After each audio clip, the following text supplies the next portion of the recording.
அன்பானவர்களுக்கு கோவிந்தராஜின் வணக்கங்கள்.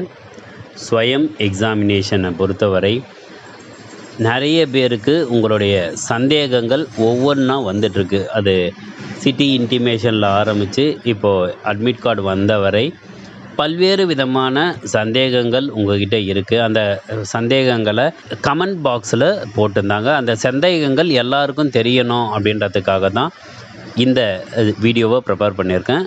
வாங்க, சந்தேகங்கள் போகிறதுக்கு முன்னாடி நீங்கள் கமெண்ட் பாக்ஸில் போடக்கூடிய கொஷின்ஸ் எல்லாமே வரவேற்கப்படுகிறது. உங்கள் கொஷினுக்கு நான் பெரும்பாலும் ஆன்சர் கொடுத்துருப்பேன்.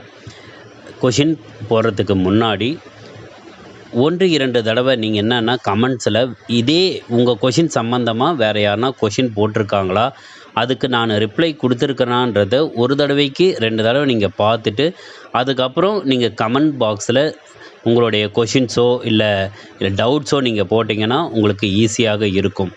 ஏனென்றால் ஒரே கொஷினுக்கு பல தடவை பல பேருக்கு ஒரே ஆன்சரே நான் போடுற மாதிரி இருக்குது. ஏற்கனவே நான் சொல்லியிருந்தேன், சைல்டு டெவலப்மெண்ட் எஜுகேஷன் அப்படின்ற கோர்ஸ் மட்டும்தான் நான் என்ரோல் பண்ணியிருக்கிறதுனால மற்ற கோர்ஸுக்கான நோட்ஸ் எதுவும் இல்லை. அதனால் அந்த கோர்ஸுகளுக்கான மாடல் கொஷின்ஸு என்னால் போட முடியாதுன்றதை நான் சொல்லியிருந்தேன். இப்போது மீண்டும் சொல்கிறேன், நான் சைல்டு டெவலப்மெண்ட் எஜுகேஷன் கோர்ஸ் மட்டும்தான் நான் என்ரோல் பண்ணதுனால மற்ற கோர்ஸுகளுக்கான மாடல் கொஷின்ஸு என்னால் போட முடியாது. சரி, இப்போது நீங்கள் கேட்ட கேள்விகள் அதற்கான தீர்வுகள் என்னென்னன்றதை அப்படியே பார்த்துட்டு வந்துடலாம். பேசிக் இன்ஸ்ட்ரக்ஷனல் மெத்தட் எப்போ சார் எக்ஸாம் இன்டிமேட்னு வருது சார்?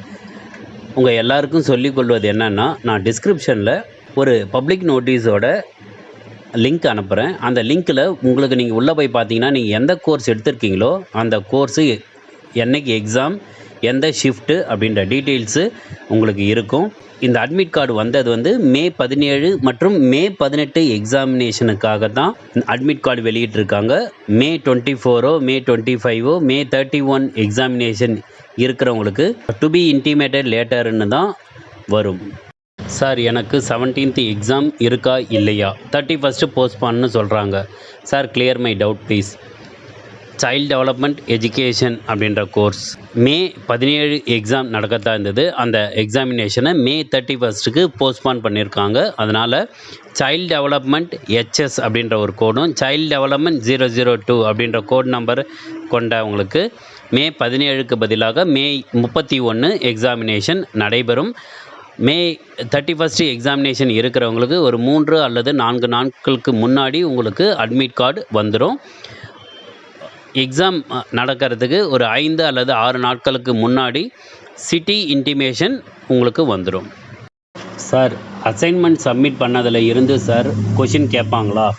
இந்த கொஷின்ஸ் அசைன்மெண்ட் சப்மிட் பண்ணதில் இருக்கலாம், குயிஸ் கொஷின்ஸில் இருக்கலாம், அப்படி இல்லைன்னா செக்யூர் ஆன்சர்னு ஒவ்வொரு லெசன் முடிஞ்சதுக்கு அப்புறமும் இருக்கும். அதுலேருந்து கேட்கலாம். எல்லாமே கேட்கறதுக்கான வாய்ப்புகள் உண்டு. ஆனால் இதிலேருந்து மட்டும்தான் கேட்பாங்கன்னு நம்ம சொல்ல முடியாது. ஒவ்வொரு லெசனையும் நீங்கள் தரவாக படித்து அதுலேருந்து நோட்ஸ் எடுத்து நீங்கள் ப்ரிப்பேர் பண்ணிங்கன்னா எல்லா கொஷின்ஸையும் நீங்கள் அட்டன் பண்ணலாம். அதனால் இதிலேருந்து தான் கேட்பாங்களா அதுலேருந்து தான் கேட்பாங்கன்றத கரெக்டாக சொல்ல முடியாது.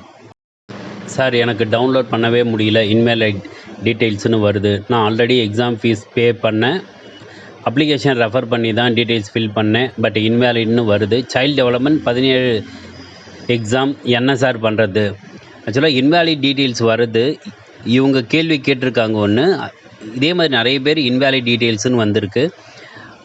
ஒரு சில காலேஜஸில் மொத்தமாக, அதாவது காலேஜ் மொத்தமாக ஏதாவது ஒரு ப்ரௌசிங் சென்டர்லேயோ அல்லது காலேஜ்லேயோ நீங்கள் அப்லோட் பண்ணியிருப்பீங்க. அப்ளை பண்ணி முடித்ததுக்கப்புறம் உங்களுக்கு எல்லாருக்கும் அப்ளிகேஷன் நம்பர் வந்திருக்கும். அந்த அப்ளிகேஷன் நம்பரில் சப்போஸ் ப்ரௌசிங் சென்டரோ அப்படி இல்லைன்னா காலேஜில் ஃபில் பண்ணும்போது அந்த அப்ளிகேஷன் நம்பர் ஒருவருக்கு பதிலாக வேறு ஒருவருக்கு சென்ட் பண்ணதுனால இன்வேலிட் டீட்டெயில்ஸ்னு வருவதற்கான வாய்ப்புகள் உண்டு. நம்ம ஏற்கனவே சொன்ன மாதிரி மே 17 உங்களுக்கு எக்ஸாம் இல்லை, மே 31க்கு அது போஸ்ட்பான் பண்ணியிருக்காங்க. சார், ஸ்வயம் எக்ஸாம் அப்ளிகேஷன் ஃபார்மில் டேட் ஆஃப் பர்த் மிஸ்டேக்காக இருக்குது, இப்போ ஏதாவது பண்ண முடியுமா?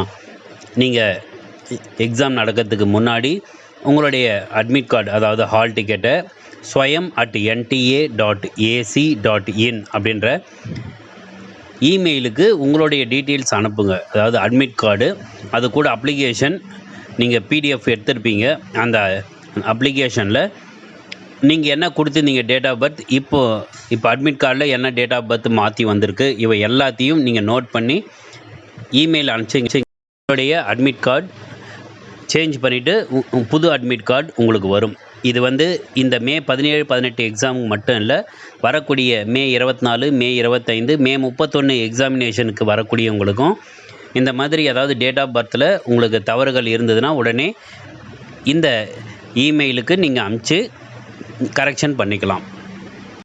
Sir, early child care education இந்த கோர்ஸ் எப்போ ஹால் டிக்கெட் டவுன்லோட் பண்ண முடியும் சார்? நம்ம ஏற்கனவே சொன்ன மாதிரி ஒரு பப்ளிக் நோட்டீஸோட லிங்க்கை நான் டிஸ்கிரிப்ஷனில் போடுறேன். அந்த லிங்க்கை நீங்கள் கிளிக் பண்ணிங்கன்னா எக்ஸாமினேஷன் டேட்டு, ஷிஃப்ட்டு இது எல்லாமே நீங்கள் தெரிந்து கொள்ளலாம். அதனால் இப்போது நம்ம டிஸ்கிரிப்ஷனில் போகிற லிங்க்கை நீங்கள் கிளிக் பண்ணி என்றைக்கு எக்ஸாம்ன்றதை நீங்கள் தெரிந்து கொள்ளலாம். சார், இன்வேலிட்னு வருது சார், ஓப்பன் ஆகலை. இந்த இன்வேலிட் வருதுன்னா ஃபஸ்ட்டு உங்கள் அப்ளிகேஷன் நம்பர் கரெக்டாக போட்டிருக்கீங்களா, டேட் ஆஃப் பர்த் கரெக்டாக போட்டிருக்கீங்களா, செக்யூரிட்டி பின் கரெக்டாக போட்டிருக்கீங்களான்னு பார்த்துங்க ஒரு தடவை. இவை எல்லாமே போட்டுட்டு இன்வேலிட்னு வருதுன்னா ஏற்கனவே சொன்ன மாதிரி அப்ளிகேஷன் நம்பர் ஏதாவது மாற்றி உங்களுக்கு அனுப்பிச்சிருந்தாங்கன்னா அந்த மாதிரி அப்ளிகேஷன் நம்பருக்கும் டேட் ஆஃப் பர்த்துக்கும் சிங்க் ஆகலைன்னா இன்வேலிட் டீட்டெயில்ஸ்னு வருவதற்கான வாய்ப்புகள் உண்டு. அதனால் நீங்கள் ப்ரௌசிங் சென்டர்லேயோ அல்லது காலேஜ்லேயோ உங்களுடைய கரெக்டான அப்ளிகேஷன் நம்பரை வாங்கி அதுக்கப்புறம் என்ட்ரு பண்ணிங்கன்னா உங்களுக்கு ஓப்பன் ஆகும். சார், நம்மளோட யூசர் நேம் நம்ம மெயில் ஐடி தானா சார், இல்லை அப்ளிகேஷன் நம்பரா சார்? இங்கே உங்களுக்கு கொடுத்துக்கிறது இமெயில் ஐடி ஆர் அப்ளிகேஷன் நம்பர்னு கொடுத்துருப்பாங்க. நீங்கள் அப்ளிகேஷன் நம்பர் போட்டாலும் இமெயில் ஐடி போட்டாலும் அதுக்கப்புறம் உங்களுடைய டேட் ஆஃப் பர்த் நீங்கள் கொடுத்துட்டு நீங்கள் போகும்போது உங்களுக்கு உள்ளே லாகின் ஆகிட்டு அட்மிட் கார்டு உங்களுக்கு ஓப்பன் ஆகிடும். சார், டு பி இன்டிமேட் லேட்டர்னு வருது sir. My course understanding discipline and subjects. To be intimate later வந்ததுன்னா உங்களுக்கு இப்போதைக்கு மே 17, மே 18 உங்களுக்கு எக்ஸாம் இல்லைன்னு அர்த்தம். அந்த மாதிரி காரணங்களால் மட்டும்தான் டு பி இன்டிமேட் லேட்டர்னு வரும். நீங்கள் உங்களுடைய எக்ஸாம் டேட்டை பார்த்துட்டு இப்போ நம்ம சொன்ன மாதிரி 5 அல்லது 6 நாட்களுக்கு முன்னாடி உங்களுடைய சிட்டி இன்டிமேஷன் நீங்கள் தெரிந்து கொள்வதற்கும் 3 அல்லது 4 நாட்களுக்கு முன்னாடி அட்மிட் கார்டை நீங்கள் டவுன்லோட் பண்ணுவதற்கும் அப்போ செஞ்சு பார்த்தீங்கன்னா உங்களுக்கு கரெக்டாக வரும். Sir, may I know the dress code for Swayam course. இந்த கேள்வி பல்வேறு விதமாக பலதரப்பட்டவங்க கேட்டிருக்காங்க. ஸ்வயம் கோர்ஸோட ட்ரெஸ் கோடு என்னென்னா நார்மல் ட்ரெஸ் கோடு தான் போட்டுன்னு வரலான்னு சொல்லியிருக்காங்க. ஷார்ட்ஸு, ட்ரௌசர்ஸ் போட்டுன்னு வரக்கூடாதுன்றது தான் ஜென்ரல் இன்ஸ்ட்ரக்ஷனாக இருக்குது. இதை தவிர ஆஃப் ஸ்லீவ் போட்டுன்னு வரலாமா, ஃபுல் ஸ்லீவ் போட்டுன்னு வரலாமான்னு கேட்குறாங்க. இது டிபெண்டிங் ஆன் இண்டிவிஜுவல், அதாவது உங்களை பொறுத்து நீங்கள் ஃபுல் ஸ்லீவோ இல்லை ஆஃப் ஸ்லீவோ போட்டு வருது உங்களுடைய சாய்ஸு. அதே மாதிரி சுடிதார்லேயும் ஃபுல் ஸ்லீவா ஆஃப் ஸ்லீவான்னு கேட்குறாங்க. அதுவும் உங்களுடைய சாய்ஸு. காலேஜ் யூனிஃபார்ம் போட்டுன்னு வரலாமா இல்லை நார்மல் சுடிதார் போட்டுன்னு வரலாமான்னு கேட்குறாங்க. அதுவும் உங்களுடைய சாய்ஸ். நீங்கள் காலேஜ் யூனிஃபார்ம் போட்டுன்னு வந்தாலும் அங்கே உள்ளே விடுவாங்க. சைல்டு டெவலப்மெண்ட் கோர்ஸை பொறுத்த வரைக்கும் மே 31 எக்ஸாம்ன்றதுனால மே 31க்கு முன்னாடி 5 அல்லது 6 நாட்களுக்கு முன்னாடி சிட்டி இன்டிமேஷனை தெரிந்து கொள்ளுங்கள். 3 அல்லது 4 நாட்களுக்கு முன்னாடி அட்மிட் கார்டு அப்போ ஓப்பன் ஆகும். அப்போ உங்களுக்கு பார்த்தீங்கன்னா டு பி இன்டிமேட் லேட்டர்னு வராமல் எக்ஸாம் சென்டர் உங்களுக்கு வரும். சார், கேர்ள்ஸுக்கு ட்ரெஸ் கோடு இருக்கா? சுடி ஹேண்ட்ஸ் ஆஃப் ஆர் ஃபுல்? இதை பற்றி நம்ம இப்போ தான் ஆன்சர் பண்ணோம். நீங்கள் அந்த ஆன்சரை நீங்கள் பார்த்துங்க. Hi sir, to be intimate லேட்டர்னு வருது sir. But I have exam for May 25 shift 2. இதுக்கும் நம்ம சொன்ன மாதிரி 5 அல்லது 6 நாட்களுக்கு முன்னாடி சிட்டி இன்டிமேஷனும் 3 அல்லது 4 நாட்களுக்கு முன்னாடி நீங்கள் அட்மிட் கார்டும் டவுன்லோட் பண்ணிக்கலாம். அப்போ உங்களுக்கு டு பி இன்டிமேட் லேட்டர்னு வராது. சார், ஒன் டவுட்னா 2 கோர்ஸ் நான் ரெஜிஸ்டர் பண்ணியிருக்கேன். எனக்கு இந்த 2 கோர்ஸ் எக்ஸாமுமே same date 24 May shift 1 and shift 2ன்னு அட்மிட் கார்டில் இருக்குது சார். இப்போ எனக்கு இந்த 2 எக்ஸாமுக்குமே சேம் சென்டர் போடுவாங்களா இல்லை டிஃப்ரெண்ட் சென்டர் போடுவாங்களா சார்? இப்போது உங்களுக்கு ஒரு எக்ஸாமாக இருந்தாலும் சரி, 2 எக்ஸாமாக இருந்தாலும் இவை எல்லாமே கம்ப்யூட்டர் தான் உங்களுக்கு டிசைட் பண்ண போகுது. அப்படின்றதுனால ஷிஃப்ட் 1க்கு உங்களுக்கு போட்ட எக்ஸாம் சென்டரே தான் ஷிஃப்ட் 2க்கு வருன்றது எந்த நிச்சயமும் கிடையாது. டிஃப்ரெண்ட்டாகவும் வருவதற்கான வாய்ப்புகள் உண்டு. சேமாக வந்ததுன்னா உங்களுடைய லக்கு. எனிவே நீங்கள் இந்த எக்ஸாமினேஷனை சிறப்பாக நீங்கள் எழுதுங்க. Okay sir, thank you sir. Basic instructional method exam date May 25. அப்போ எப்போ சார் எக்ஸாம் சென்டர் இன்டிமேட் பண்ணுவாங்க? நீங்கள் வந்து மே 20, 21, 22 இந்த தேதிகளில் நீங்கள் பார்த்தீங்கன்னா உங்களுடைய எக்ஸாம் சென்டர் இன்டிமேட் பண்ணுவதற்கான வாய்ப்புகள் உண்டு. சார் எனக்கு டு பி இன்டிமேட் லேட்டர்னு வருது சார், ப்ளீஸ் சொல்லுங்கள். இதுக்கு தான் சொல்லியிருந்தேன் நான். உங்கள் எக்ஸாம் டேட்டுக்கு 3 அல்லது 4 நாட்களுக்கு முன்னாடி செக் பண்ணிங்கன்னா உங்களுக்கு எக்ஸாம் சென்டர் போட்டிருப்பாங்க. அதுக்கு முன்னாடி நீங்கள் எப்போ செக் பண்ணாலும் டு பி இன்டிமேட் லேட்டர்னு தான் வரும். Sir how to download the admit card as PDF? நீங்கள் வந்து application number, date of birth, அதுக்கப்புறம் செக்யூரிட்டி பின் கொடுத்து போனீங்கன்னா உங்களுக்கு அட்மிட் கார்டு வந்துடும். அந்த அட்மிட் கார்டில் ரைட் ஹேண்ட் சைட் டாப் கார்னரில் பார்த்தீங்கன்னா உங்களுக்கு பிரிண்ட்டுன்னு ஒரு ஆப்ஷன் இருக்கும். அதை கிளிக் பண்ணிவிட்டு நீங்கள் சேவ் as PDFன்னு கொடுத்தீங்கன்னா உங்கள் PDF எங்கே சேவ் ஆகிருக்கோ அங்கே போய் பார்த்தீங்கன்னா உங்களுக்கு PDF ஃபார்மில் அட்மிட் கார்டு உங்களுக்கு வந்து கிடைக்கும். நான் சைல்டு டெவலப்மெண்ட் எஜுகேஷன் எடுத்திருக்கேன். எக்ஸாமில் 1 மார்க் கொஷின் மட்டும் கேட்பாங்களா? சைல்டு டெவலப்மெண்ட் எஜுகேஷனை பொறுத்த வரைக்கும் உங்களுக்கு எல்லாமே CBT சாய்ஸ் பேஸ்டு டெஸ்ட்டு தான். அதனால் அது வந்து 1 மார்க்கில் உங்களுக்கு தான் கேட்பாங்க. ஏற்கனவே நம்ம கோஆர்டினேட்டர்கிட்ட பேசுனதுனால உங்களுக்கு 50 கொஷின்ஸ் வரும். ஒவ்வொரு கொஷினும் 2 மதிப்பெண்கள்னு மொத்தம் 100 மதிப்பெண்களுக்கு நீங்கள் எக்ஸாம் எழுதுகிற மாதிரி இருக்கும். நெகட்டிவ் மார்க்ஸ் கிடையாது. அந்த 100 மார்க்கை 70 மார்க்காக கன்வெர்ட் பண்ணியிருப்பாங்க. அதுதான் எக்ஸ்டர்னல் மார்க்கு. அதில் 28 மார்க்கு நீங்கள் எடுத்திங்கன்னா எலிஜிபிள் ஃபார் சர்டிஃபிகேட். அட்மிட் கார்டுனா என்ன சார்? அட்மிட் கார்டுன்றது நீங்கள் எக்ஸாமினேஷன் ஹாலுக்கு உள்ளே போகும்போது உங்களை அட்மிட் பண்ணுறதுக்கு தேவையான ஒரு எவிடன்ஸ் தான் அந்த அட்மிட் கார்டு. இதை வந்து நம்ம ஹால் டிக்கெட்னு நம்ம சொல்லலாம். சார் கூகுள் லாகின் பண்ணால் ப்ளீஸ் செக் யுவர் லாகின் டீட்டெயில்ஸ்னு வருது சார். இதுக்கு என்ன சார் பண்ணணும்? நம்ம ஏற்கனவே சொன்ன மாதிரி உங்களுடைய அப்ளிகேஷன் நம்பரையும் டேட் ஆஃப் பர்த்தையும் நீங்கள் கரெக்டாக என்ட்ரு பண்ணியிருக்கீங்களான்னு பாருங்கள். அப்படி சப்போஸ் நீங்கள் என்ட்ரு பண்ணலன்னா இந்த மாதிரி வருவதற்கான வாய்ப்புகள் உண்டு. நீங்கள் உங்களுடைய அப்ளிகேஷன் நம்பரையும் டேட் ஆஃப் பர்த்தையும் நீங்கள் சரியாக என்ட்ரு பண்ணுங்கள். இன்கேஸ் உங்கள் அப்ளிகேஷன் நம்பர் வந்து தவறுதலாக இருந்தால் உங்களுக்கு இந்த மாதிரி திரும்ப திரும்ப வருவதற்கான வாய்ப்புகள் உண்டு. சார் வீக் 7, 8க்கான இம்பார்ட்டன்ட் கொஷின்ஸ் அண்ட் நோட்ஸ் கொஞ்சம் அனுப்புங்க சார் ப்ளீஸ். அந்த ப்ராசஸ் வந்து கோயிங் ஆன். சீக்கிரமாகவே உங்களுக்கு அப்லோட் பண்ணிடுறேன். Sir date of birth change பண்ண முடியுமா? கட்டாயமாக பண்ணலாம். நீங்கள் வந்து நம்ம ஏற்கனவே சொன்ன மாதிரி உங்களுடைய அட்மிட் கார்டில் வந்திருக்கிறதும் அப்ளிகேஷனில் நீங்கள் ஃபில் பண்ணதும் ரெண்டுத்தையும் அட்டாச் பண்ணி swayam@nta.ac.in அப்படின்ற இமெயிலுக்கு நீங்கள் அனுப்பிச்சு இந்த மாதிரி டேட் ஆஃப் பர்த்தில் சேஞ்சஸ் இருக்குதுன்னு சொல்லி அவங்களுக்கு அனுப்புங்க. உங்களுக்கு சேஞ்ச் பண்ண அட்மிட் கார்டு நீங்கள் வரும். அதை வந்து நீங்கள் பிரிண்ட் அவுட் எடுத்துகிட்டு நீங்கள் எக்ஸாம் சென்டருக்கு போகலாம். இது வந்து அட்மிட் கார்டு வந்த உடனே நீங்கள் இதை செஞ்சீங்கன்னா கரெக்டாக இருக்கும். ஸ்வயம் எக்ஸாம் மார்க் டெஸ்ட் அட்டன் பண்ணணுமா சார்? மார்க் டெஸ்ட் வைக்கிறதே எக்ஸாம் எப்படி இருக்குன்றது தெரிஞ்சுக்கிறதுக்கு தான். இது அட்டன் பண்ணாலும் பரவாயில்ல, அட்டன் பண்ணலனாலும் பரவாயில்ல. இது எப்படி எக்ஸாம்ன்றது தெரிஞ்சதுக்காக தான் இது வைக்கப்படுகிறது. சார் மெயில் பண்ணிட்டேன் sir, but no reply sir. நீங்கள் மெயில் பண்ணிட்டீங்கன்னா அவங்க வந்து 24 ஹவர்ஸ் சர்வீஸ் கிடையாது. அதனால் அடுத்த நாள் தான் வந்துட்டு உங்களுக்கு ரிப்ளை பண்ணுவாங்க.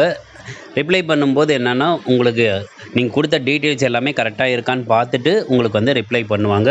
இன்கேஸ் அவங்களுக்கு வேறு எதனா தேவைப்பட்டதுனாலும் உங்கள்கிட்ட அவங்க அனுப்புறதுக்கான வாய்ப்புகள் உண்டு. அதனால் நீங்கள் வந்து கொஞ்சம் மெயில் அனுப்பிச்சிட்டு கொஞ்சம் வெயிட் பண்ணுங்கள். அதுக்கு தான் சொன்னேன் நான். அட்மிட் கார்டு வந்த உடனே நீங்கள் உங்களுக்கான கொரீஸை நீங்கள் எழுதி அனுப்பிச்சிட்டிங்கன்னா அவங்க வந்து ரெஸ்பாண்ட் பண்ணுவதற்கான அந்த வாய்ப்பும் அவங்களுக்கு இருக்கும். நம்மளும் கொஞ்சம் பீஸ்ஃபுல்லாக இருக்கலாம். ICT teaching and learning important question சொல்லுங்கள். நான் சைல்டு டெவலப்மெண்ட் எஜுகேஷன் மட்டும்தான் என்ரோல் பண்ணேன். அதுக்கான நோட்ஸ் மட்டும்தான் என்கிட்ட இருக்குது. ICT டீச்சிங் அண்ட் லேர்னிங் என்கிட்ட நோட்ஸ் இல்லை. அதனால் இம்பார்ட்டன்ட் கொஷின்ஸ் என்னால் சொல்ல முடியல. சார் நான் சைல்டு டெவலப்மெண்ட் எஜுகேஷன் ஷிஃப்ட் 2 அவங்க என்ன கேள்வி கேட்டிருக்காங்கன்றது தெரியல. இங்கே வந்து உங்களுக்கு மே 17க்கு பதிலாக மே 31 எக்ஸாம். ஷிஃப்ட் 2ன்றது 3 மணிலேருந்து 6 மணி வரை அன்று நடைபெறும். அட்மிட் கார்டை நீங்கள் 3 அல்லது 4 நாட்களுக்கு முன்னாடி நீங்கள் டவுன்லோட் பண்ணிவிட்டு எக்ஸாம் சென்டர் எங்கன்னு பார்த்து நீங்கள் கரெக்டாக இம்பார்ட்டண்ட் இன்ஸ்ட்ரக்ஷன் டு த கேண்டிடேட்ஸை நீங்கள் பார்த்துட்டு அதுக்கேற்ற மாதிரி நீங்கள் எக்ஸாமை நீங்கள் அட்டன் பண்ணுங்கள். All the best. Child development notes sir, ஏற்கனவே வீக் 6 வரைக்கும் நம்ம சைல்டு டெவலப்மெண்ட்டுக்கு இம்பார்ட்டன்ட் கொஷின்ஸ் அண்ட் நோட்ஸை நம்ம போட்டிருந்தோம். அதற்கான லிங்க்கை வந்து நான் டிஸ்கிரிப்ஷனில் போடுறேன், நீங்கள் பார்த்துங்க. வீக் 7 வீக் 8 வந்து ப்ரிப்பரேஷன் கோயிங் ஆன். அதுவும் வந்து கூடிய சீக்கிரம் உங்களுக்கு வெளியிடப்படும். சார் எனக்கு அட்மிட் ஓப்பன் பண்ணால் application number, date of birth எல்லாம் ஃபில் பண்ணி ஓகே பண்ணால் டு பி இன்டிமேட்டட் லேட்டர்னு வருது. என்ன ப்ராப்ளம் சார் இருக்கும்? இது ப்ராப்ளம் எதுவும் இல்லை. உங்களுடைய எக்ஸாம் டேட்டுக்கு முன்னாடி நீங்கள் 3 அல்லது 4 நாட்களுக்கு முன்னாடி உங்கள் அட்மிட் கார்டை நீங்கள் ஓப்பன் பண்ணுங்கள். அப்போ உங்களுக்கு எக்ஸாம் சென்டர் உங்களுக்கு வந்திருக்கும். இப்போ எதுவும் உங்களுக்கு பிரச்சனை இல்லை. Sir one doubt. ஆக்சுவலி நான் பிஎட் செகண்ட் இயர் படிக்கிறேன். அப்ளிகேஷன் ஃபார்மில் காலேஜ் யூனிஃபார்ம் ஃபோட்டோ இருக்கணுமா அப்லோடில்? இல்லை கலர் ஃபோட்டோ இருக்கலாமா? கலர் ட்ரெஸ் ஃபோட்டோ இருந்தால் எதுவும் ப்ராப்ளம் இருக்கா, ப்ராப்ளம் ஆகுமா அப்படின்னு கொடுத்துருக்காங்க. இதில் அங்கே காலேஜ் யூனிஃபார்ம் தான் ஒட்டணுன்னு எந்த இன்ஸ்ட்ரக்ஷனும் கொடுக்கல. பாஸ்போர்ட் சைஸ் ஃபோட்டோ அவங்க சொன்ன அந்த சைஸுக்குள்ளே இருக்கணுன்றது மட்டும்தான் இன்ஸ்ட்ரக்ஷன் கொடுத்துருந்தாங்க. அதனால் காலேஜ் ஃபோட்டோவோ இல்லை கலர் ட்ரெஸ் ஃபோட்டோ இருக்கணுமான்ற எந்த இன்ஸ்ட்ரக்ஷனும் கொடுக்காததுனால நீங்கள் இதனால் ப்ராப்ளம் எதுவும் வராது. சார் கூகுள் லாகின் பண்ணால் ப்ளீஸ் செக் யுவர் லாகின் டீட்டெயில்ஸ்னு வருது சார். என்ன சார் பண்ணணும் ப்ளீஸ் சொல்லுங்கள் சார். செக் யுவர் லாகின் டீட்டெயில்ஸ்னு வந்ததுன்னா அப்ளிகேஷன் நம்பரும் டேட் ஆஃப் பர்த்தில் ஏதாவது தவறுகள் இருக்கான்னு பார்த்துடுங்க. தவறுகள் இருந்தால் இந்த மாதிரி செக் யுவர் லாகின் டீட்டெயில்ஸ் உங்களுக்கு வரும். சார் எனக்கு எக்ஸாம் சென்டர் கோயம்புத்தூர் போட்டிருக்காங்க, அதை சேஞ்ச் பண்ண முடியுமா சார் அப்படின்னு ஃபஸ்ட்டு கேள்வி. இப்போ எங்கள் குரூப்பில் மெயில் பண்ணிக்கலான்னு சார் போயிருக்காங்க. அவங்க சொன்ன மாதிரி ஃபாலோ பண்ணியிருக்கேன். ரிப்ளை எப்போ சார் வரும்? எனக்கு எக்ஸாம் சென்டர் திருநெல்வேலி தான் வேணும், என்ன பண்ணலாம்னு சொல்லுங்கள் சார். என்னோடய ஃப்ரெண்ட்ஸ் எல்லாருக்கும் திருநெல்வேலின்னு சொல்லியிருக்காங்க, எனக்கு மட்டும் கோயம்புத்தூர். டென்ஷன் ஆகுது சார், ப்ளீஸ் ரிப்ளை மீ. இந்த எக்ஸாம் சென்டர் வந்து உங்களுக்கு கோயம்புத்தூரா திருநெல்வேலியான்றது நீங்கள் டிசைட் பண்ண முடியாது, நான் டிசைட் பண்ண முடியாது. இவை எல்லாமே கம்ப்யூட்டரில் ரேண்டமாக தான் அது வந்து செலக்ட் பண்ணோம். அப்படி செலக்ட் பண்ணும்போது உங்கள் ஃப்ரெண்ட்ஸுக்கு திருநெல்வேலியும் உங்களுக்கு கோயம்புத்தூர் வந்திருந்ததுன்னா நீங்கள் கோயம்புத்தூரில் தான் எக்ஸாம் எழுதுகிற மாதிரி இருக்கும். நீங்கள் மெயில் அனுப்பிச்சிங்கன்னா சில பேர் வந்து சேஞ்சஸ் பண்ணுவாங்கன்னு சொல்லுவாங்க. மேக்ஸிமம் உங்களுக்கு இந்த எக்ஸாமினேஷன் சென்டரில் சேஞ்சஸ் எதுவும் வராது. அதனால் நீங்கள் கோயம்புத்தூரில் தான் எக்ஸாம் எழுதுகிற மாதிரி இருக்கும். இன்கேஸ் உங்களுக்கு திருநெல்வேலி மாறி வந்ததுன்னா உங்களுடைய லக்கு. நீங்கள் எக்ஸாமினேஷனை நல்லா எழுதுங்க. All the best. Basic instructional மெத்தடுக்கு எப்போ sir exam and exam centre எப்போ சார் தெரியும்? நான் டிஸ்கிரிப்ஷனில் போடுற அந்த பப்ளிக் நோட்டீஸை பார்த்துங்க. உங்களுக்கு என்றைக்கு எக்ஸாம்னு தெரிஞ்சிடும். எக்ஸாமுக்கு 3 அல்லது 4 நாட்களுக்கு முன்னாடி அட்மிட் கார்டு வந்துடும். அட்மிட் கார்டு டவுன்லோட் பண்ணிவிட்டு நீங்கள் பார்த்தீங்கன்னா எக்ஸாம் சென்டர் உங்களுக்கு தெரிய வரும். சார் சைல்டு டெவலப்மெண்ட் இன் எஜுகேஷனில் ப்ராக்ரஸ் ஃபுல்லாகவே ஆகலை. ஈவன் எல்லா குவிஸ் அண்ட் அசைன்மெண்ட் ஆன் டைமில் சப்மிட் பண்ணிவிட்டேன் அண்ட் வீடியோஸும் பார்த்துட்டேன். பட் இன்னும் ப்ராக்ரஸில் 37% தான் காமிக்குது. என்ன சார் பண்ணுறது? இது உங்களுக்கு மட்டும் இல்லை, ஜாயின் பண்ணியிருக்கிற எல்லாருக்குமே பார்த்திங்கன்னா இந்த 37% தான் காமிக்குது. இன்னும் அப்டேட் எதுவும் ஆகலை. பட்டு குவிஸோட மார்க்ஸ் மட்டும் வந்திருக்கு, அசைன்மெண்ட்டோட மார்க்ஸும் இன்னும் வரல. அதனால் உங்களுக்கு மட்டும் இல்லை, எல்லாருக்கும் இதே மாதிரி தான் அது வந்து காமிக்குது. இப்போது இந்த வெப்சைட்டில் அதாவது ஸ்வயம் கோர்ஸுக்குள்ளே நீங்கள் சைல்டு டெவலப்மெண்ட் கோர்ஸுக்குள்ளே போனீங்கன்னா உங்களுக்கு ஒரு மாடல் கொஷின்ஸை வந்து ஒரு லிங்க் ஒன்று கொடுத்துருக்காங்க. அந்த லிங்க்கை பார்த்து நீங்கள் மாடல் கொஷின்ஸ் என்னென்ன வரும்ன்றத நீங்கள் பார்த்துக்கலாம் அப்படின்னு சொல்லிட்டு கோர்ஸோட கோஆர்டினேட்டர் அனுப்பிச்சிருக்காங்க. இது வந்து ஒரு இன்ஃபர்மேஷன், நீங்கள் வந்து பார்த்துங்க. எக்ஸாம் சென்டர் நியூ டெல்லின்னு காட்டுது உங்கள் வீடியோவில். அப்போது அங்கே கூட எக்ஸாம் இருக்குமா சார்? இது வந்து சாய்ஸ் ஆஃப் எக்ஸாம் சிட்டி வந்து நீங்கள் செலக்ட் பண்ணது தான். நம்ம வீடியோவில் போட்டது வந்து ஒரு சாம்பிளோட வீடியோ. அதில் வந்து அவங்க வந்து எக்ஸாமினேஷன் சாய்ஸ் வந்து நியூ டெல்லின்னு கொடுத்ததுனால அவங்களுக்கு நியூ டெல்லி வந்திருந்தது. அதனால் இந்த எக்ஸாமினேஷன் சென்டர் வந்து நீங்கள் எங்கே சாய்ஸ் செலக்ட் பண்ணுறீங்களோ அந்த சாய்ஸும் வருவதற்கும், நீங்கள் செலக்ட் பண்ணாத சாய்ஸ் வருவதற்கும் உங்களுக்கு வாய்ப்பு உண்டு. டியூ டு பர்சனல் ப்ராப்ளம்ஸ் நான் அசைன்மெண்ட் சப்மிட் பண்ண முடியல. ஸோ நான் தேரியில் பாஸ் ஆனாலும் சர்டிஃபிகேட் வராதா? இது வந்து இன்டர்னல் எக்ஸ்டர்னல்னு கொடுத்துருப்பாங்க. இன்டர்னலில் இவ்வளோ பர்சன்ட்டும் எக்ஸ்டர்னலில் இவ்வளோ பர்சன்ட் மார்க்ஸும் நீங்கள் எடுக்கணும்னு ஒவ்வொரு கோர்ஸ்லையும் இருக்குது. அதன்படி தான் உங்களுக்கு இன்டர்னல் எக்ஸ்டர்னல் பேஸ் பண்ணி தான் சர்டிஃபிகேட் உங்களுக்கு கொடுத்துருப்பாங்க. இது வந்து சர்டிஃபிகேட் கிரேடிங் பாலிசியில் நீங்கள் பார்த்து தெரிஞ்சுங்க. அதனால் இன்டர்னல் பாஸ் பண்ணால் மட்டும்தான் சர்டிஃபிகேட் வரும்னா, நீங்கள் இந்த மாதிரி சப்மிட் பண்ணனா உங்களுக்கு சர்டிஃபிகேட் வருவதற்கான வாய்ப்புகள் குறைவு. Sir exam centre and shift time எப்போன்னு சொல்லுங்கள் சார். இந்த எக்ஸாம் சென்டரும் ஷிஃப்ட்டும் வந்து உங்களுடைய அட்மிட் கார்டில் உங்களுக்கு தெரிய வந்துடும். அதனால் உங்கள் அட்மிட் கார்டை நீங்கள் பார்த்தீங்கனாலே என்றைக்கு டேட்டு, எங்கே எக்ஸாம் சென்டர், எங்கே ஷிஃப்ட் டைமு, நீங்கள் எத்தனை மணிக்கு உள்ளே வரணும், எப்போ கேட் க்ளோசிங் டைம், இவை எல்லாமே உங்களுடைய அட்மிட் கார்டில் தெரிய வந்துடும். அதனால் உங்கள் அட்மிட் கார்டை நீங்கள் பார்த்துங்க. Sir application ID is missing sir, how I recover my ID sir please. இதில் வந்து நீங்கள் ஐடி கார்டை தெரிஞ்சுக்கிறதுக்கு exams.nta.ac.in/swayamனு நீங்கள் போயிட்டு அங்கே போனீங்கன்னா உங்களுக்கு கிளிக் ஹியர் டு லாகின் இருக்கும், அதை கிளிக் பண்ணுங்கள். அதை கிளிக் பண்ணிங்கன்னா உங்களுக்கு இந்த லாகின் பேஜ் வரும். இதில் வந்து கீழே வந்து ஃபர்காட் அப்ளிகேஷன் நம்பர்னு இருக்கும். அந்த ஃபர்காட் அப்ளிகேஷன் நம்பரை நீங்கள் கிளிக் பண்ணுங்கள். ஃபர்காட் அப்ளிகேஷன் நம்பரை நீங்கள் கிளிக் பண்ணிங்கன்னா கேண்டிடேட் நேம் வரும், father's name, mother's name, date of birth, enter security பின்னு இருக்கும். எல்லாத்தையும் நீங்கள் வந்து கொடுத்து சப்மிட் பண்ணிட்டீங்கன்னா உங்களுக்கு இமெயிலில் அப்ளிகேஷன் நம்பர் உங்களுக்கு வந்துடும். நீங்கள் அந்த அப்ளிகேஷன் நம்பரை நீங்கள் நோட் பண்ணி வச்சுருங்க. அந்த அப்ளிகேஷன் நம்பரை வந்து இப்போது இந்த நீங்கள் அட்மிட் கார்டுக்கு நீங்கள் அங்கே கிளிக் பண்ணிங்கன்னா அப்ளிகேஷன் நம்பர் கேட்கும். அந்த அப்ளிகேஷன் நம்பரும் கீழே டேட் ஆஃப் பர்த்தும் நீங்கள் கொடுத்துட்டு செக்யூரிட்டி பின் கொடுத்தீங்கன்னா உங்களுக்கு அட்மிட் கார்டு டவுன்லோட் ஆகிடும். சார், ஆப்பில் டேட் சேஞ்ச் ஆகலை, சைல்டு டெவலப்மெண்ட்டு. இப்போ 17th நடக்க போகிற எக்ஸாம் 31st சேஞ்ச் பண்ணிட்டாங்களா சார்? அப்போது இது எப்போது அட்மிட் கார்டு வரும் சார்? உங்களுக்கு ஆப்பில் வந்து இன்னும் சேஞ்ச் ஆகலைன்றது எனக்கு தெரியல. ஆனால் 17 நடக்கக்கூடிய எக்ஸாம் வந்து சைல்டு டெவலப்மெண்ட்டு எஜுகேஷன் பொறுத்த வரைக்கும் 31ஆம் தேதி தான் நடக்க போகுது. அதனுடைய அட்மிட் கார்டு வந்து 3 அல்லது 4 நாட்களுக்கு முன்னாடி நீங்கள் செக் பண்ணிங்கன்னா உங்களுக்கு அட்மிட் கார்டு வந்துடும். சைல்டு டெவலப்மெண்ட் எக்ஸாமுக்கு இப்போ சிட்டி ஆஃப் எக்ஸாமினேஷன் சேஞ்ச் பண்ண முடியுமான்னு கேட்டிருக்காங்க. சிட்டி ஆஃப் எக்ஸாமினேஷன் நீங்கள் சேஞ்ச் பண்ண முடியாது. எக்ஸாமினேஷன் சென்டர் வந்ததுக்கப்புறம் நீங்கள் பார்த்துங்க. அதே மாதிரி அடுத்த கொஷின், அட்மிட் கார்டு ரிலீஸ் ஆகிடுச்சா சார்? சைல்டு டெவலப்மெண்ட்டுக்கு இன்னும் ரிலீஸ் ஆகலை. 3 அல்லது 4 நாட்களுக்கு எக்ஸாமுக்கு முன்னாடி அது ரிலீஸ் ஆகும். Hall ticket distribution date mention please பண்ணுங்கள் சார் சைல்டு டெவலப்மெண்ட்டுக்கு. இது நம்ம போன கொஷின் சொன்ன ஆன்சர் தான், நீங்கள் அதை பார்த்துங்க. ஐசிடி எக்ஸாம் சிட்டி சேஞ்ச் பண்ணலாமா சார்? இதுவும் நம்ம ஏற்கனவே பேசிட்டோம், சேஞ்ச் பண்ண முடியாது. சார், எனக்கு அட்மிட் கார்டில் சிக்னேச்சரில் இனிஷியல் சேஞ்ச் ஆகிட்டு அது இப்போ மாற்ற முடியுமா சார்? நீங்கள் வந்து swayam@nta.ac.inக்கு நீங்கள் உங்களுடைய அப்ளிகேஷனையும் அட்மிட் கார்டையும் நீங்கள் வச்சுட்டு உங்களுக்கு என்ன சேஞ்சஸ் இருக்கோ அந்த சேஞ்சஸ்க்கு நீங்கள் மெயில் அனுப்புங்க, உங்களுக்கு ரிப்ளை வரும். சார், சைல்டு டெவலப்மெண்ட்டுக்கு இன்னும் எக்ஸாம் சிட்டி மென்ஷன் ஆகலையே சார்? இப்போதைக்கு மென்ஷன் ஆகாது. 31 எக்ஸாம்ன்றதுனால 3 அல்லது 4 நாட்களுக்கு முன்னாடி அது மென்ஷன் ஆகும். சார், அட்மிட் கார்டு சைல்டு டெவலப்மெண்ட்டுக்கு ரிலீஸ் ஆயிடுச்சா சார்? இன்னும் ரிலீஸ் ஆகலை. If you missed in this time what is the next option sir? இந்த தடவை மிஸ் பண்ணவங்களுக்கு அடுத்ததாக ஜூன் அல்லது ஜூலையில் அடுத்த செமஸ்டர் கோர்சஸ் எல்லாமே வரும். அந்த டைமில் நீங்கள் ஏதாவது ஒரு கோர்ஸில் ஜாயின் பண்ணி நீங்கள் வந்து படிக்க ஆரம்பிச்சிடலாம். அங்கேயும் சேம் திங், உங்களுடைய கோர்ஸ் முடிஞ்சதுக்கப்புறம் எக்ஸாமுக்கு அப்ளை பண்ணுறதுக்கான டேட் வரும்.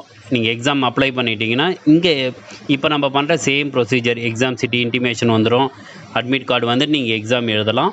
அதனுடைய ரிசல்ட்டும் விரைவில் வந்து வெளியில் வந்துடும். அதனால் உங்களுக்கு வந்து இந்த நெக்ஸ்ட் ஆப்ஷன் வந்து இருந்துகிட்டே இருக்குது. உங்களுக்கு ஃபர்தர் அப்டேட்ஸுக்கு இந்த யூடியூப் சேனலை நீங்கள் ஃபாலோ பண்ணுங்கள். அப்படி இல்லைனா நான் டிஸ்கிரிப்ஷனில் வந்து வாட்ஸ்அப் சேனல் லிங்க்கும் உங்களுக்கு அனுப்புகிறேன். அந்த சேனல்லையும் நீங்கள் ஃபாலோ பண்ணிங்க. அடுத்தது எந்தெந்த கோர்ஸ் பண்ணலான்றதையும் நான் சஜஷன்ஸ் கொடுக்குறேன். ஸ்வயம் கோர்ஸ் கண்டிப்பாக அட்டன் பண்ணால் தான் பிஎட் சர்டிஃபிகேட் வருமா sir? According to TNTU rules and regulations, you have to submit online course certificate to the university, then only you can get certificates அப்படின்னு கொடுத்துருக்காங்க. அதனால் இது கம்பல்ஷன் தான். அதனால் நீங்கள் ஸ்வயம் கோர்ஸ் மாதிரி நீங்கள் வேறு எதனா ஆன்லைன் கோர்ஸ் இருந்ததுனாலும் உங்கள் காலேஜில் நீங்கள் கேட்டு அந்த ஆன்லைன் கோர்ஸ் முடித்ததுக்கான சர்டிஃபிகேட்டை காலேஜில் நீங்கள் சப்மிட் பண்ணிவிடுங்க. காலேஜ்லேருந்து யூனிவர்சிட்டிக்கு அனுப்புவாங்க. அப்போ வந்து உங்களுடைய சர்டிஃபிகேட் கிடைக்கிறதுக்கான வாய்ப்புகள் உண்டு. சைல்டு டெவலப்மெண்ட் எஜுகேஷனுக்கு May 17th எக்ஸாம் இல்லையா சார்? May 31 தான் எக்ஸாமா? பட் ஸ்வயம் ஆப்பில் எக்ஸாம் டேட் எதுவும் மாறாமல் இருக்குது சார். இப்போ நீங்கள் செக் பண்ணி பாருங்கள், மாறத்துக்கான வாய்ப்புகள் உண்டு. May 17th அன்றைக்கி நடைபெற வேண்டிய சைல்டு டெவலப்மெண்ட் எஜுகேஷன் எக்ஸாம் வந்து May 31க்கு மாற்றி அமைச்சிருக்காங்க. பேசிக் இன்ஸ்ட்ரக்ஷனல் மெத்தட்ஸ்க்கு சேஞ்சஸ் இருக்கா சார்? இப்போதைக்கு எதுவும் சேஞ்சஸ் எதுவும் இல்லை. சைல்டு டெவலப்மெண்ட்டுக்கு 17 எக்ஸாம் இல்லையா சார்? 17th எக்ஸாம் இல்லை. அவங்க கொடுக்குற பிளேஸ் தான் வருமா சார்? டெஃபினெட்லி அவங்க கொடுக்குற பிளேஸ் தான் வரும். அந்த எக்ஸாம் சென்டரை நீங்கள் முன்கூட்டியே தெரிந்து கொண்டு அந்த எக்ஸாம் சென்டருக்கு எப்படி போகணுன்னு பார்த்துட்டு எக்ஸாம் நடைபெற நாள் அன்றைக்கி நீங்கள் கொடுத்துக்கிற அந்த கேட் க்ளோஷர் டைமுக்கு முன்னாடி நீங்கள் உள்ளே போயிட்டு உங்களுடைய ஃபார்மாலிட்டிஸ் முடிச்சுட்டு நீங்கள் எக்ஸாம் ஹாலுக்கு நீங்கள் உள்ளே போங்க. Just now received notification mail. Okay, பரவாயில்ல. நீங்கள் என்ன பண்ணுங்கன்னா உடனே உங்களை அட்மிட் கார்டு அதெல்லாம் நீங்கள் டவுன்லோட் பண்ணிவிட்டு கொடுத்துக்கிற இன்ஸ்ட்ரக்ஷனை ஃபாலோ பண்ணி எக்ஸாமை நல்லா எழுதுங்க. All the best. Exam centre எப்போ சார் வரும்? சென்டர் வந்து உங்களுக்கு எக்ஸாம் நடைபெறக்கூடிய நாளுக்கு 3 அல்லது 4 நாட்களுக்கு முன்னாடி exams.nta.ac.in/swayamல போயிட்டு click here to admit card அப்படின்னு இருக்கும். அதில் நீங்கள் கிளிக் பண்ணிவிட்டு அட்மிட் கார்டுக்கு உள்ளே போகிறதுக்கு application number, date of birth, security pin கொடுத்துட்டு உள்ளே போனீங்கன்னா உங்களுடைய அட்மிட் கார்டு ஓப்பன் ஆகிடும். அங்கே உங்களுக்கு எக்ஸாம் சென்டர் டீட்டெயில்ஸ் வந்துடும். அதே மாதிரி டேட் ஆஃப் எக்ஸாமினேஷன், ஷிஃப்ட்டு எது, எத்தனை மணிக்கு எக்ஸாமு, எந்த டைமுக்கு உள்ளே போகணும், ரிப்போர்ட்டிங் டைம் என்ன, இது எல்லாமே வந்து அட்மிட் கார்டில் உங்களுக்கு தெரிய வரும். இந்த வீடியோவில் நம்ம வந்து அட்வான்சிட்டி இன்டிமேஷன் அந்த வீடியோலையும் அட்மிட் கார்டு வந்த அந்த வீடியோலையும் கேட்கப்பட்ட கேள்விகள் தான் நம்ம இங்கே கொடுத்துருக்கோம். அந்த கேள்விகளுக்கு அவங்க கேட்ட டவுட்ஸ் இது எல்லாமே கிளாரிஃபை நம்ம உடனுக்குடன் கொடுத்தாச்சு. இருந்தாலும் இவை மற்றவர்களுக்கு திரும்பவும் அவங்களுக்கான டவுட்ஸ் ஏதாவது இருந்ததுன்னா கிளாரிஃபை பண்ணுறதுக்கு தான் இந்த வீடியோ. அடுத்த வீடியோவில் வேறு சில தகவல்களோடு உங்களை சந்திக்கிறேன். நன்றி.